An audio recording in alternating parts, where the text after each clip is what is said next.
Olá, meus amigos! Sejam todos muito bem-vindos a mais um vídeo no nosso canal da Física Completa. No vídeo de hoje nós iremos falar sobre as leis da termodinâmica.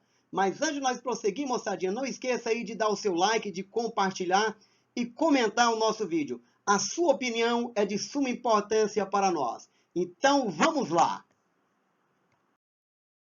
Bom, pessoal, a termodinâmica é a parte da física que estuda as transformações entre calor e trabalho.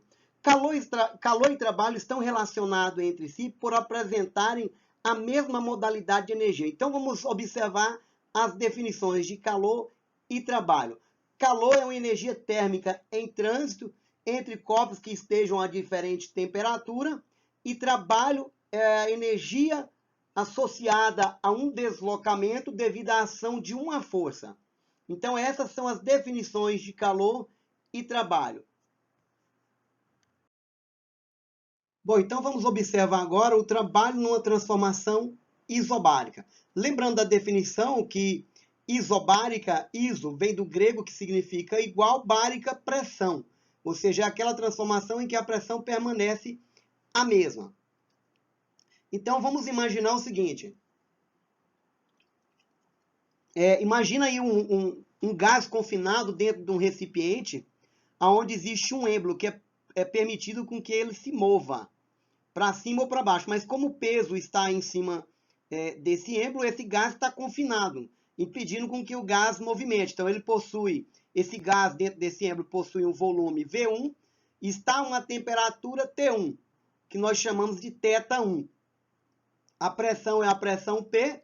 Vamos observar no estágio B, vamos fornecer energia para esse gás, fornecer calor. Ou seja, quando nós fornecemos calor para esse gás, essas partículas que estão confinadas aí dentro vão mover mais rapidamente, exercendo uma força sobre esse êmbolo, fazendo com que ele desloque. Então, lá no estágio C, nós vamos observar isso aí, passando então do volume V1 para o volume V2 e da temperatura T1 para a temperatura T2. Observe então que a temperatura aumentou. Se a temperatura aumenta, o volume do gás aumenta. Então, observa aí que esse êmbolo sofreu um deslocamento do estágio inicial para um estágio final. E da definição de trabalho, lá da mecânica, trabalho é igual força vezes o deslocamento. Então, pessoal, continuando aí da definição de trabalho, trabalho é igual força vezes deslocamento. E lembrando também da definição lá da mecânica que é de pressão, que pressão é igual força sobre área. Então, se eu quero calcular a força, vai ser força igual pressão vezes a área. Então, substituindo a equação 2 na equação 1, eu vou ter que o trabalho é igual a pressão vezes a área vezes o deslocamento. Mas se eu lembrar aqui, a variação de volume é igual a área vezes o deslocamento, a área da base vezes a altura, não é?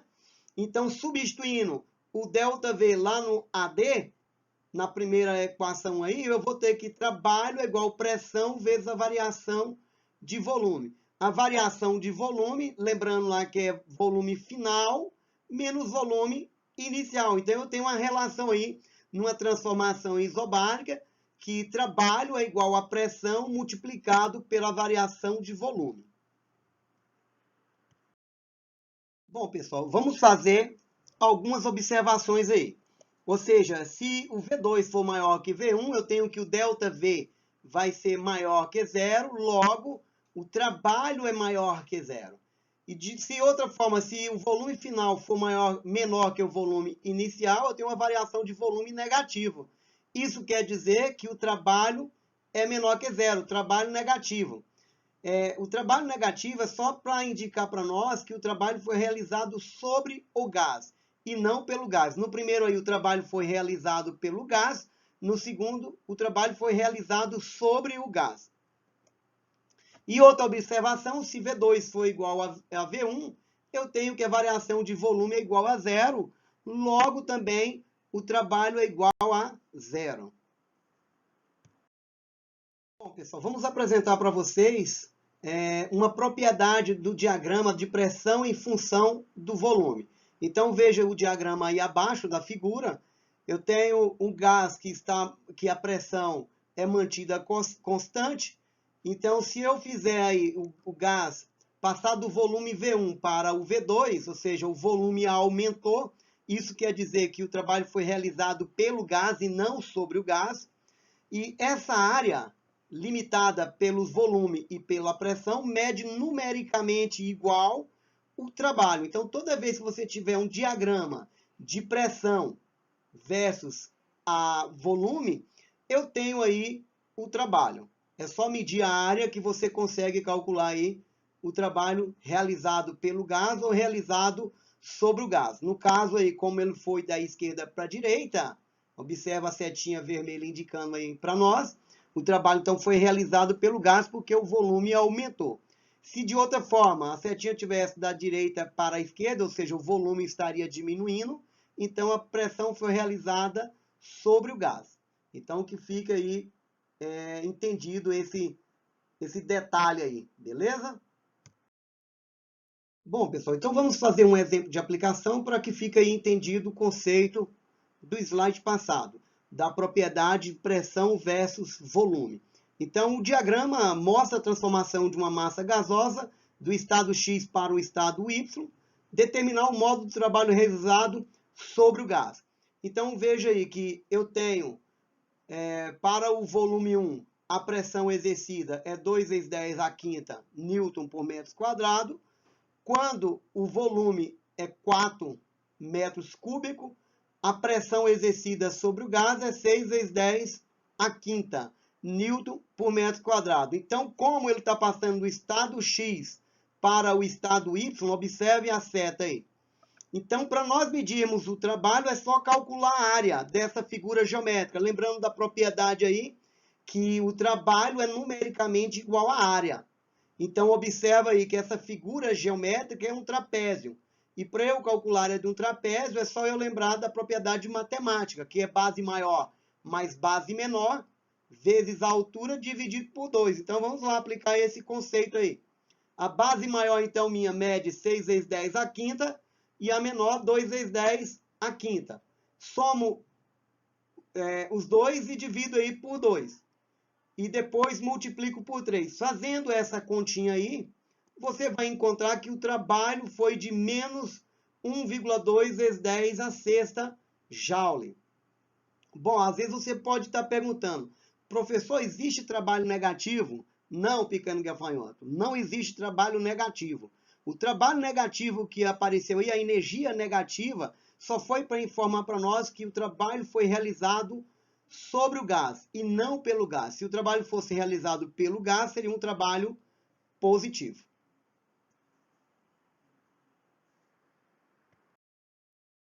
Bom, pessoal, nós iremos enunciar então agora o primeiro princípio da termodinâmica. Mas antes de nós falarmos sobre o primeiro princípio, vamos entender primeiro o processo. Vamos imaginar aí um gás confinado dentro de um cilindro, onde existe um peso que mantém constante a pressão sobre esse gás. Então, essas partículas, esses gases estão em constante movimento. Se eu fornecer energia para esse sistema, fornecer calor, eu vou provocar um aumento nessa energia interna. Então, logo, o volume vai sofrer um aumento, ou seja, vai sofrer uma expansão isobárica. Então, provocando aí, realizando, então o gás vai realizar trabalho sobre o sistema. Então, a definição aí do primeiro princípio da termodinâmica fala que a variação da energia interna é igual à diferença entre o calor e trabalho. Esse é o primeiro princípio da termodinâmica. Bom, pessoal, vamos fazer então um exemplo de aplicação do primeiro princípio da termodinâmica para que fique entendido. Então, vamos lá. Numa transformação isobárica, um gás realiza o trabalho de 400 joule. Quando recebe do meio exterior 500 joule. Determine a variação de energia interna do gás nessa transformação. Então, o primeiro passo é pegar os dados fornecidos. Então, vamos lá. Os dados, então, fornecidos é trabalho. Então, o trabalho de 400 joule. O calor é 500 joules e ele pede para calcular a variação da energia interna. Então, só observando, se o trabalho for realizado pelo o gás, trabalho positivo, que foi realizado pelo gás, ó. Então, o gás realiza trabalho. Então, o trabalho foi realizado pelo gás. Se fosse sobre o gás, o trabalho seria negativo. E outro detalhe também é o calor. Então, observa quando recebe do meio externo. Então, se ele recebeu, positivo. Se fosse perdeu ou forneceu, aí seria negativo. Para nós aplicarmos o sinal lá na fórmula matemática que nós apresentamos anteriormente. Então, lá da definição de variação da energia interna, a variação da energia interna é igual à diferença entre calor e trabalho. Então, substituindo os valores conhecidos, que a quantidade de calor fornecido foi 500 joule, que o gás recebeu, e o trabalho realizado foi 400 joule. Então, 500 joule menos 400 joule, eu tenho aí que a variação da energia interna foi de 100 joule. Então, veja que é bastante simples aí. Então, com isso, nós concluímos essa parte da aula 1.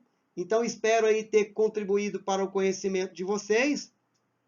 Não esqueça aí de compartilhar, de dar o seu like e de comentar, porque sua opinião é de suma importância para nós. Mas antes de você ir, moçada, vamos para uma reflexão, nosso momento de reflexão. Então, vamos lá. Você pode ter resultado ou desculpa, não os dois. Esse é o nosso momento de reflexão de hoje e até o próximo vídeo no nosso canal da Física Completa. Até mais!